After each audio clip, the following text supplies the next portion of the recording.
আসসালামু আলাইকুম। প্রিয় দর্শক, অন্ধমঞ্চের আলোচনায় আপনাদের সকলকে আমন্ত্রণ জানাচ্ছি। ইউনূসের উপদেষ্টা পরিষদে নীরব পদত্যাগ।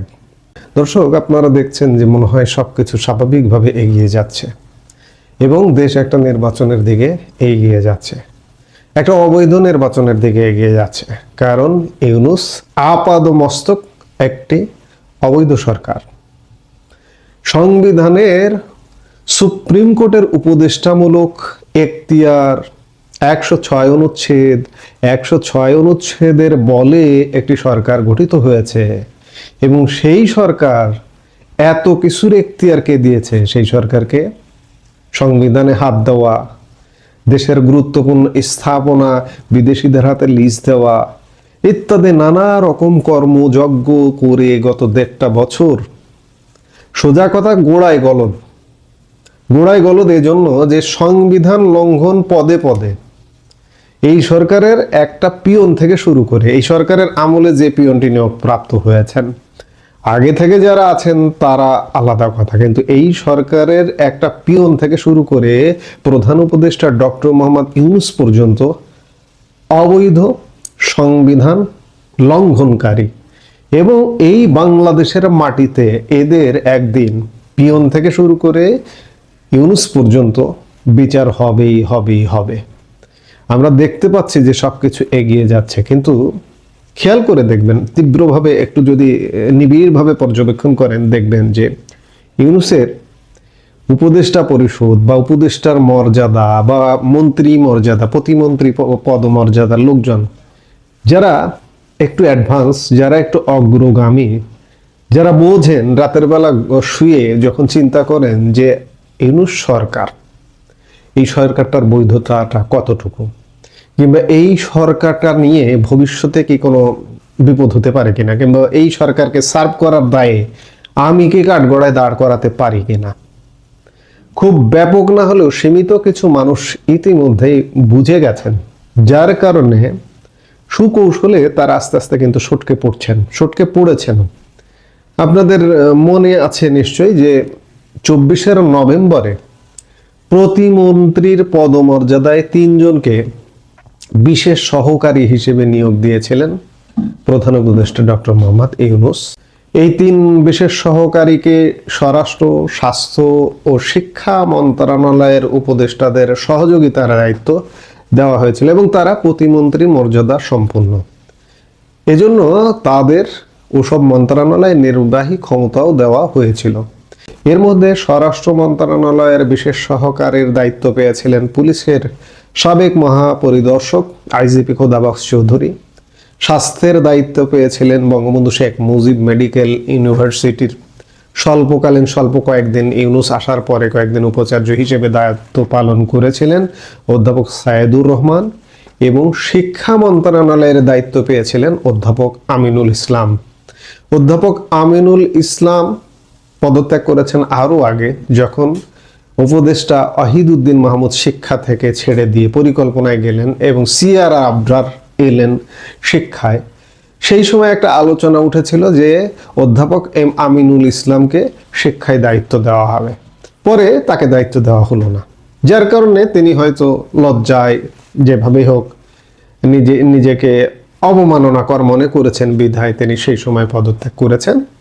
আর অতি সম্প্রতি মাত্র কয়েকদিন আগে খোদাবক্স চৌধুরী স্বরাষ্ট্র থেকে পদত্যাগ করেছেন। আর গতকাল মধ্যরাতে খবর পাওয়া গেল যে অধ্যাপক সায়েদুর রহমান, তিনি স্বাস্থ্য মন্ত্রণালয়ের দায়িত্বপ্রাপ্ত বিশেষ সহকারী ছিলেন, তিনিও পদত্যাগ করলেন। অর্থাৎ 3 জন বিশেষ সহকারী একযোগে নিয়োগপ্রাপ্ত হয়েছিলেন। এই 3 জন বিশেষ সহকারী একে একে বিদায় নিলেন। কেন? আমি শুরুতেই বললাম যে রাতের বেলা শুয়ে যদি একটু চিন্তা করেন, এই সরকারের প্রত্যেকটি মানুষ, এই যে নির্বাচন কমিশনার নাসির সাহেব নির্বাচন করতে যাচ্ছেন, তার কি একবারও মনে হয় না যে তার পূর্বসূরি 2 জন জেলে বন্দী হয়ে আছেন? তিনি কি পার পাবেন না। যারা সময়ের আগে ভাববেন তারা হয়তো নিরাপদে দেশ ছেড়ে চলে যেতে পারবেন, এই উপদেষ্টা পরিষদের প্রত্যেকটি উপদেষ্টার বিচার হবে এই বাংলাদেশে। হ্যাঁ, দেশ নির্বাচনের দিকে যাচ্ছে, একটা তালগোল পাকানো অবৈধ নির্বাচন। আমি বারবারই বলছি, যেহেতু সরকারের ভিত্তিটাই অবৈধ, অবৈধ সরকার একটি অবৈধ নির্বাচন করে ক্ষমতা হস্তান্তর করবে। তারা ডিসাইডেড, সরকার ইতিমধ্যে ডিসাইডেড। সরকারের ইচ্ছা ছিল জামাতকে দেওয়ার, জামাতেরও ইচ্ছা ছিল ক্ষমতা নেওয়ার, কিন্তু সার্বিক অবস্থা বিবেচনায় সেনাবাহিনীর একটা অংশ জামাতকে দিতে চায়, সরকারের একটা অংশ জামাতকে দিতে চায়, জামাতও নিতে চায়। কিন্তু এখানে জয় পরাজয়ের বিষয়টা মনে হচ্ছে যে বিএনপির হাতে ক্ষমতাটা দিয়ে সেনাবাহিনীও ডিসাইডেড, বেশিরভাগ অংশ, যে আপাতত তো অন্য কিছু ভাবনার সুযোগ নেই। বিএনপির হাতে ক্ষমতাটা দিয়ে এই যে যারা দায়িত্বপ্রাপ্ত আছেন তারা অন্ততপক্ষে একটা সেফ এক্সিট নিশ্চিত করবেন। সেনা শীর্ষ কর্মকর্তাদের কেউ কেউ সেফ এক্সিট নিশ্চিত করবেন। এবং বিএনপির হাতে যে ক্ষমতাটা যাবে যদি নির্বাচনটা হয়, এখনো বলছি যদিও নির্বাচনটা হয়, নির্বাচন হওয়ার খুব বেশি সম্ভাবনা আছে। আমি 70 থেকে 80% সম্ভাবনা দেখছি যে 12 ফেব্রুয়ারি এরা নির্বাচন করবে, শুধুমাত্র সেফ এক্সিটের কারণে। 30% ঝামেলা আছে, জঙ্গিরা যদি নিজেরা মারামারি করে নির্বাচনটাকে বানচাল করে দেয়। যেটি বলছিলাম যে শুধুমাত্র সেফ এক্সিটের জন্য এই নির্বাচনটা হবে। এবং কেউ কেউ যারা আগাম বুঝতে পারছেন যে পরিস্থিতি ভালো না, পরিণতি ভালো হবে না, তারা কিন্তু আগাম পদত্যাগ করছেন। এই যে অধ্যাপক সায়েদুর রহমান পদত্যাগ করেছেন আসলে 1 মাস আগে, কিন্তু গৃহীত হয়েছে গতকালকে, গেজেট প্রকাশ হয়েছে গতকালকে। সায়েদুর রহমান সংবাদ মাধ্যমের কাছে বলেছেন যে আমি 1 মাস আগে পদত্যাগপত্র জমা দিয়েছি। এবং আপনি নিশ্চিত থাকুন, এই যে যারা পদত্যাগ করলেন, আমিনুল ইসলাম শুরুতে, এরপরে খোদাবক্স চৌধুরী, এরপরে সায়েদুর রহমান, এবং নির্বাচন আসতে আসতে হয়তো আরো কিছু পদত্যাগের ঘটনা ঘটতে পারে। এবং পুরো পরিষদ পদত্যাগ করবে এটা আমি এখনই বলবো না, যে নির্বাচন না করেই পদত্যাগ করবে, করতেও পারে, অসম্ভব কিছু না, উড়িয়ে দেওয়ার কিছু না, ও করতেও পারে। নির্বাচনটা শেষ পর্যন্ত করতে পারলো না, ওই যে জঙ্গিরা যদি মারামারি করে, নির্বাচন না করে এখন পদত্যাগ করে তারা নিরাপদে চলে যাবেন, চলে যেতে পারবেন কিনা সেটিও সন্দেহ আছে। যেই হোক, যারা আগাম বুঝতে পারছেন যে পরিস্থিতি ভালো না, তারা পদত্যাগ করছেন। এবং তারা প্রত্যেকেই ঠান্ডা মাথায় রাতে শুয়ে শুয়ে যদি চিন্তা করেন যে ইন্টারিম থাকতে থাকতেই তারা বিদেশে পাড়ি দেবেন, কারণ তারেক রহমানকে যদি দায়িত্ব দেওয়া হয় সেই টাইমটা হবে অনেক রিস্কি, সেই সময় দেশ ছাড়া যাবে কিনা সে ব্যাপারে সন্দেহ আছে। সেই জায়গা থেকে আমি খুব সুস্পষ্টভাবে দেখতে পাচ্ছি যে ইউনুস পরিষদ, ইউনুস এবং আমি শুরুতেই বললাম যে একজন পিয়ন পর্যন্ত বাংলাদেশের মাটিতে একদিন বিচার হবে। তাকে হয়তো পাওয়া যাবে না, বঙ্গবন্ধুর খুনিদেরও, হত্যাকারীদেরও কিন্তু পাওয়া যায়নি। মেজর ডালিমরা কিন্তু এখনো বিদেশে বসে আছেন। এরা বিদেশে পালিয়ে গেলে এদের ধরে আনা আসলে যাবে না, ধরে আনাটা খুব কঠিন ব্যাপার। এখন কতজন এই পালিয়ে যাওয়ার সুযোগ পাবে সেটা আসলে আল্লাহ পাক জানেন, কারণ আল্লাহ সবকিছু পরিকল্পনাকারী, আল্লাহ সৃষ্টিকর্তা, স্রষ্টা। তো কাজেই আমি যেটি বলছিলাম যে নীরব পদত্যাগ চলছে ইউনূসের পরিষদে। আমরা নানান ঘটনায় অন্যান্য ঘটনাগুলো দেখছি। এই যে যেমন গত 2 দিন যাবত বিএনপির প্রধান বেগম খালেদা জিয়া মারা গেছেন, আজকে তার জানাজা অনুষ্ঠিত হয়েছে। বাংলাদেশের ইতিহাসে হয়তো সবচেয়ে বড় জানাজাই হবে এটি। এগুলোর আড়ালে কিন্তু নানা ঘটনা ঘটছে, প্রতিনিয়ত অস্থিরতা, নানা রকম ঘটনা ঘটছে। এর পেছনেও নেপথ্যে অনেক ঘটনা ঘটছে। এই ঘটনাগুলোই হচ্ছে পদত্যাগ। যারা সচেতন তারা সময়ের আগে সিদ্ধান্ত নিয়ে সটকে পড়ছেন।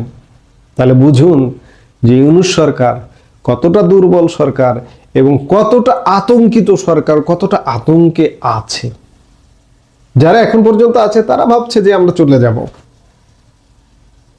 111 সরকার, 2007-08 যে 111 সরকার ছিল, সেই সরকারের শীর্ষ ব্যক্তিরাও কিন্তু বিদেশে।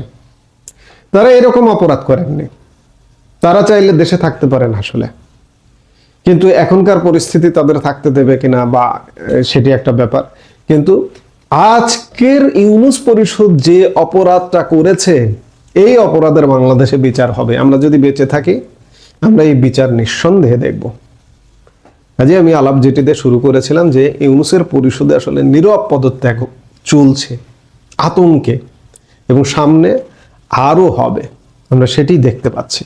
ভারত পররাষ্ট্রমন্ত্রী এস জয়শঙ্করকে খালেদা জিয়াকে শেষ বিদায় জানাতে ভারতের রাষ্ট্রীয় শোকবার্তা পৌঁছে দিতে যখন ঢাকা পাঠিয়েছে, তখন এটা পরিষ্কার যে ভারত প্রসঙ্গেও খালেদা জিয়ার যে আপোষহীন অবস্থান, সেটা সত্ত্বেও ভারতের রাজনীতিবিদদের মধ্যেও খালেদা জিয়ার বিএনপি এবং বিএনপিতে খালেদা জিয়া যে উত্তরাধিকারকে রেখে গেছেন তার প্রতি পূর্ণ সমর্থন জানানোর ব্যাপক আগ্রহ কাজ করছে।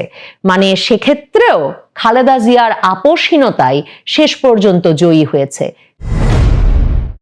বাংলাদেশের সাবেক প্রধানমন্ত্রী এবং বিএনপি চেয়ারপারসন খালেদা জিয়াকে লাখ লাখ মানুষ শ্রদ্ধা জানাতে জড়ো হয়েছিলেন এবং তারা লোকারণ্য মানিক মিয়া অ্যাভিনিউয়ে জানাজায় যোগ দিয়ে তাদের প্রিয় নেত্রীকে শেষ বিদায় জানিয়েছেন।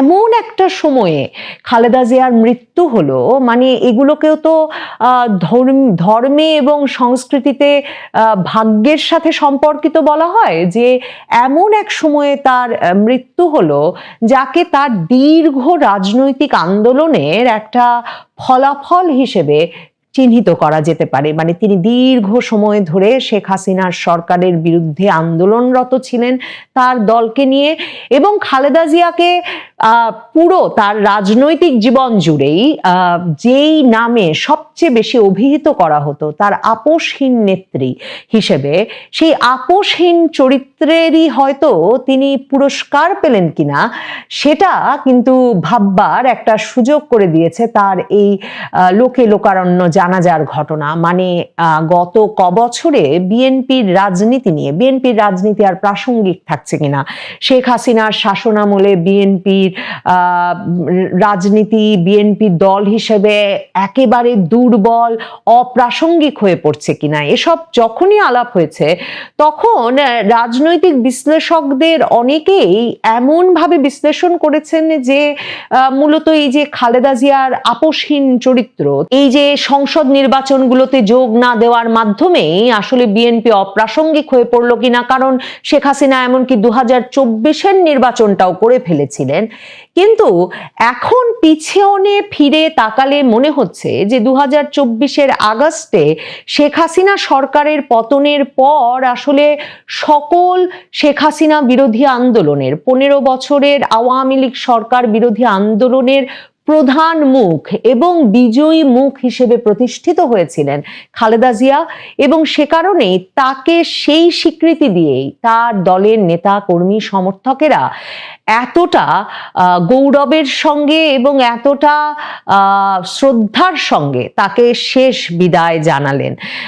খালেদা জিয়া 2024-এর আগস্টের পর থেকেও একরকম অন্তরালেই ছিলেন, কিন্তু তিনি যখন শেষ বিদায় পাচ্ছেন তখন তার পুত্র তারেক রহমানের ওপর যে সকলে ভরসা করছেন তার প্রমাণ দেশি বিদেশি নেতৃবৃন্দ তারেক রহমানের দেশে ফেরাকে স্বাগত জানিয়েছেন। শুধু তাই নয়, তার মায়ের মৃত্যুর পর তার সঙ্গে ব্যক্তিগতভাবে যোগাযোগ করছেন ভারতের পররাষ্ট্রমন্ত্রী এস জয়শঙ্কর, পাকিস্তানের উপপ্রধানমন্ত্রী, পররাষ্ট্রমন্ত্রী, স্পিকার সহ চীন, রাশিয়া, যুক্তরাষ্ট্র, ইউরোপীয় ইউনিয়ন, জাতিসংঘের তরফে যে শোক বার্তা, সেখানে তার পরিবারকে তিনি যে উত্তরাধিকার রেখে গেছেন, খালেদা জিয়া যে রাজনৈতিক উত্তরাধিকার রেখে গেলেন, তার যে স্বীকৃতি এলো তাতেও বোঝা যাচ্ছে যে 36 বছর বয়সী খালেদা জিয়া স্বামীর আকস্মিক মৃত্যুর পর, আততায়ীর গুলিতে স্বামীর আকস্মিক মৃত্যুর পর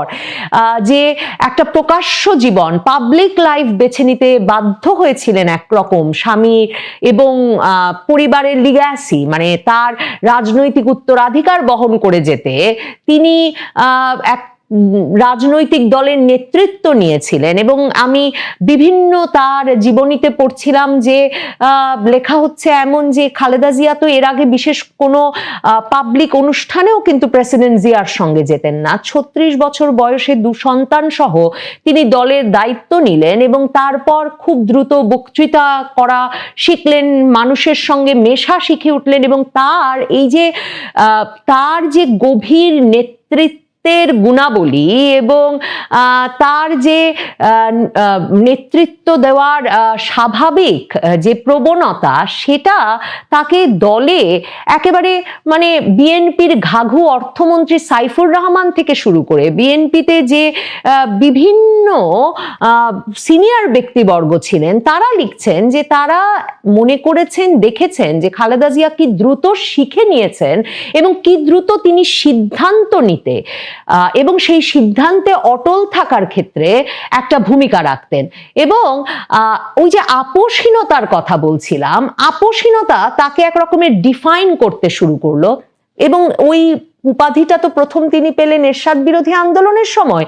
এরশাদ বিরোধী আন্দোলনের সময় 1986 সালে যখন এরশাদ সাহেব নির্বাচন দিলেন, ততদিনে কিন্তু বিএনপির নেতৃবৃন্দ এক রকমের পরিশ্রান্ত হয়ে পড়েছিলেন যে তারা নির্বাচনে যেতে চাইছিলেন। তারা মনে করছিলেন, কারণ তখন নাকি সাইফুর রহমানের লেখাই পড়ছিলাম, সাবেক অর্থমন্ত্রী, যে তখন এরশাদ সাহেব একটা আসন ভাগাভাগির নির্বাচন করবারও কথা বলছিলেন। এমনকি 126টা পর্যন্ত আসন তিনি বিএনপিকে দেবার প্রস্তাব নিয়ে হাজির হয়েছিলেন। কিন্তু খালেদা জিয়ার একমাত্র বক্তব্য ছিল যে তিনি আন্দোলনে আছেন যেহেতু এরশাদ সরকারের বিরুদ্ধে, তার দল এই সময়ে কোনো নির্বাচনে যাবে না এই সরকারের আয়োজনে। এবং 86 নির্বাচন, 88 নির্বাচন কোনোটিতেই বিএনপি অংশ নিল না এবং বিএনপি আপোষহীন নেত্রী হিসেবে খালেদা জিয়া পরিচয় পেলেন। এবং তার ফলশ্রুতিতে মানে যে মাঠে যে দুর্দমনীয় আন্দোলন, খালেদা জিয়ার নেতৃত্বে 7 দল, শেখ হাসিনার নেতৃত্বে 8 দল, বামদের নেতৃত্বাধীন জোট গড়ে তুলল, তখন তার ফলশ্রুতিতে 90-এ এসে পতন ঘটলো এরশাদ সরকারের। এবং তখনও কিন্তু বিএনপি সাংগঠনিকভাবে তেমন শক্তিশালী দল ছিল না এবং প্রত্যেকেই মনে করছিলেন যে মানে রাজনৈতিক বিশ্লেষকরা, বোদ্ধারা, দেশি বিদেশি সকল পক্ষই মনে করছিল যে অনেক বেশি সংগঠিত এবং দলীয়ভাবে ভিত্তি থাকা দল আওয়ামী লীগ, তারাই নিশ্চয়ই 91-এ সরকার গঠন করবে। কিন্তু পরবর্তীতে বিএনপির ওই যে ঝানু সব রাজনীতিবিদেরাও এটা স্বীকার করেন যে আসলে খালেদা জিয়ার যে ব্যক্তিগত জনপ্রিয়তা, সেটাই সম্ভবত মানে দল হিসেবে তখনও খুব দুর্বল। মানে অনেকে বলেন এমনকি 300 আসনে দেওয়ার মতো প্রার্থীও তখন খালেদা জিয়াকে বিভিন্ন জায়গা থেকে খুঁজে আনতে হয়েছে, বা বিভিন্ন জায়গার আগ্রহী প্রার্থীদের মিলিয়ে খালেদা জিয়াকে তখন 300 আসনে মনোনয়নের ব্যবস্থা করতে হয়েছিল। এমন একটা অবস্থাতেও খালেদা জিয়ার ব্যক্তিগত জনপ্রিয়তাতেই সে সময় 91-এ তিনি নির্বাচনে বিজয়ী হয়ে আসেন, প্রধানমন্ত্রী নির্বাচিত হন, বাংলাদেশের প্রথম নারী প্রধানমন্ত্রী হন। এবং অনেকেই বলেন যে খালেদা জিয়ার যে আপোষহীন নেত্রীর যে তকমা বা যে উপাধি, সেটাই তখনও তাকে বিজয়ী করেছিল। যদিও বা এমনকি এরশাদ সরকারের আমলেও বিএনপির মওদুদ আহমেদ লিখেছেন, সাইফুর রহমান লিখেছেন, তারা লিখেছেন যে তারা বারবার ভেবেছেন যে আসলে এই যে নির্বাচনে অংশ না নিয়ে, মানে মওদুদ আহমেদ তো তখন এরশাদ সরকারেই ছিলেন, যে নির্বাচনে অংশ না নিয়ে বোধহয় মানে ঠিক কাজটা করছেন না খালেদা জিয়া এরশাদ সরকারের আমলেও, এবং ওই যে অপ্রাসঙ্গিক হয়ে পড়ার ভয়। এই 14 সালেও কিন্তু খালেদা জিয়া যখন নির্বাচনে অংশ নিলেন না এবং আওয়ামী লীগ একটা অংশগ্রহণবিহীন নির্বাচন করতে বাধ্য হলো খালেদা জিয়া বিএনপি নির্বাচনে অংশ না নেওয়ায়, তখন অনেকেই ভেবেছিলেন যে এর পরেও যেহেতু শেখ হাসিনা সরকার টিকে গেছেন, কাজেই এর ফলশ্রুতিতে বিএনপির দুর্বল থেকে দুর্বলতর হওয়া ছাড়া আর বোধহয় কোনো লাভ হলো না। এর মধ্যে খালেদা জিয়া কিন্তু বিচারের মুখোমুখি হন, আদালতে নিয়মিত হাজিরা দিতে যান, কারাবাসে মুখোমুখি হন, আদালতে গিয়ে তিনি বলেন যে কিছুর বিনিময়ে তিনি দেশ ছেড়ে যাবেন না, কারণ তিনি খুব অল্প বয়সে যেমন স্বামী হারিয়েছেন তেমনি তার পুত্ররা নির্বাসনে যেতে বাধ্য হয়েছে এবং এক পুত্র নির্বাসিত জীবনে থাকা অবস্থাতেই মৃত্যুবরণ করেছেন, আরেক পুত্র এখনো অসুস্থ। তিনি কোনো অবস্থাতেই তার জনগণকে ছেড়ে তবু যাবেন না। এবং এই যে এত বছরে তিনি একদিকে নির্বাচনে অংশ নেন নাই, আওয়ামী লীগ সরকারের সঙ্গে সকল আলোচনার পথ কিন্তু রুদ্ধ করে রেখেছেন। শেখ হাসিনা এমনকি আরাফাত রহমান কোকোর মৃত্যুর পর দেখা করতে গেছেন, খালেদা জিয়ার তরফে দরজা খোলা হয় নাই। খালেদা জিয়ার সঙ্গে 14 নির্বাচনের আগে শেখ হাসিনা টেলিফোন করে বলেছেন যে তার কর্মসূচি স্থগিত রেখে তিনি যেন তখনকার প্রধানমন্ত্রী শেখ হাসিনার সঙ্গে আলাপ করতে আসেন। খালেদা জিয়া সরাসরি প্রত্যাখ্যান করেছেন। এমনকি 2013 সালে ভারতের প্রেসিডেন্ট প্রণব মুখার্জি তার কর্মসূচি চলা অবস্থায়, মানে বিএনপি জামাতের কর্মসূচি চলছিল এমন অবস্থায় যখন বাংলাদেশ সফরে আসেন, তখন তার কর্মসূচি চলছে এবং এই অবস্থায় তিনি বাড়ি থেকে বেরিয়ে প্রেসিডেন্ট প্রণব মুখার্জির সঙ্গে দেখা করতে পারেন না জানিয়ে শেষ মুহূর্তে ভারতের প্রেসিডেন্টের সঙ্গে সাক্ষাৎ না করায় তার সঙ্গে ভারতের সম্পর্কটা এমন পর্যায়ে গেছে যে সে কারণেও বিএনপিকে সাফার করতে হয়েছে, বিএনপিকে ভুগতে হয়েছে। বহু বিশ্লেষকেরা যখন এ কথা খালেদা জিয়ার মৃত্যুর আগে বা শেখ হাসিনা যখন ক্ষমতায় তখন গত কবছর বারবার বললেও এখন খালেদা জিয়ার মৃত্যুর পর ভারতের সংবাদ মাধ্যম এনডিটিভি লিখছে যে ভারত নীতিতে সর্বদা বাংলাদেশের সার্বভৌমত্বকে অগ্রাধিকার দিয়েছেন খালেদা জিয়া এবং তারা শিরোনামে বলছে যে খালেদা জিয়ার ভারতের নীতির ক্ষেত্রে তিনি দাসত্বের মানে ভারত একরকম বাংলাদেশকে দাসত্ব শৃঙ্খলে বেঁধে রেখেছে বলা থেকে শুরু করে নানা রকম বক্তৃতা বিবৃতির মাধ্যমে সবসময় এমন একটা অবস্থান নিয়েছেন যেই অবস্থানে খালেদা জিয়াকে বরাবর মনে হয়েছে যে তিনি বাংলাদেশের স্বার্থ রক্ষা করছেন এবং বরাবর মনে হয়েছে যে তিনি আসলে ভারতীয় আধিপত্যবাদের বিরুদ্ধে She is framing policies as defense against Indian domination. তিনি ভারতীয় আধিপত্যবাদের বিরুদ্ধে প্রতিরক্ষাব্যূহ হিসেবে সকল নীতি নির্ধারণ করছেন। ভারত পররাষ্ট্রমন্ত্রী এস জয়শঙ্করকে খালেদা জিয়াকে শেষ বিদায় জানাতে ভারতের রাষ্ট্রীয় শোকবার্তা পৌঁছে দিতে যখন ঢাকা পাঠিয়েছে, তখন এটা পরিষ্কার যে ভারত প্রসঙ্গেও খালেদা জিয়ার যে আপোষহীন অবস্থান সেটা সত্ত্বেও ভারতের রাজনীতিবিদদের মধ্যেও খালেদা জিয়ার বিএনপি এবং বিএনপিতে খালেদা জিয়া যে উত্তরাধিকারকে রেখে গেছেন তার প্রতি পূর্ণ সমর্থন জানানোর ব্যাপক আগ্রহ কাজ করছে। মানে সেক্ষেত্রেও খালেদা জিয়ার আপোষহীনতাই শেষ পর্যন্ত জয়ী হয়েছে। খালেদা জিয়ার আপোষহীনতা জয়ী হয়েছে এমনকি তার পুত্রকে সে সময় 2008 সালে বিদেশ পাঠিয়ে দেওয়ার ক্ষেত্রেও। এটাও মনে পড়ছিল যে সে সময় বিএনপির শীর্ষ নেতৃবৃন্দই পুত্র তারেক রহমানের প্রতি খালেদা জিয়ার অন্ধ ভালোবাসা নিয়ে প্রকাশ্যে মন্তব্য করছিলেন। তাদের মন্তব্যের ভিত্তিতে যুক্তরাষ্ট্রের রাষ্ট্রদূত যুক্তরাষ্ট্রে তার বার্তা পাঠাচ্ছিলেন।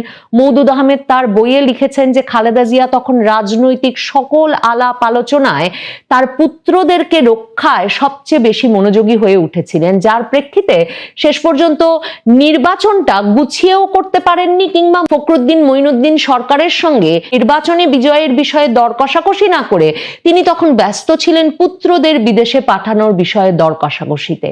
এখন পিছনে ফিরে তাকালে মনে হচ্ছে খালেদা জিয়া সে সময় যদি পুত্র তারেক রহমানকে রক্ষা না করতেন, 17 বছর তাকে সুস্থ হয়ে ওঠার, তাকে রাজনৈতিকভাবে আরো পরিপক্ক হয়ে ওঠার এবং বাংলাদেশে এমন একটা অনুকূল পরিস্থিতিতে আবারও ফিরে দল এবং দেশের দায়িত্ব নেওয়ার সম্ভাবনা সৃষ্টি করার সুযোগ করে না দিতেন, তাহলে খালেদা জিয়া 36 বছর বয়সে বিধবা হয়ে 2 সন্তান সহ যে লক্ষ্য সামনে রেখে আসলে বাড়ি থেকে বেরিয়েছিলেন, তার স্বামীর প্রেসিডেন্ট জিয়াউর রহমানের রাজনৈতিক উত্তরাধিকার প্রতিষ্ঠার যে স্বপ্ন এবং প্রতিশ্রুতি নিয়ে তিনি বাড়ি থেকে বেরিয়েছিলেন, মৃত্যুর দিনে সম্ভবত সে কাজে তিনি অসফল বলে পরিগণিত হতেন। আজ তিনি যখন শেষ বিদায় নিলেন, তখন আপসীন নেত্রীর প্রত্যেকটি সমালোচিত, আলোচিত, বিতর্কিত, আবার প্রশংসিত বটে রাজনৈতিক কৌশলকে একেবারেই অব্যর্থ বলে মনে হচ্ছে, বিশেষ করে তখন যখন তার পুত্র তারেক রহমান এমন সর্বজন স্বীকৃতি পেয়ে বিএনপির রাজনীতিকে একটা দীর্ঘ সময় টিকিয়ে রাখার প্রতিশ্রুতি তৈরি করতে পেরেছেন।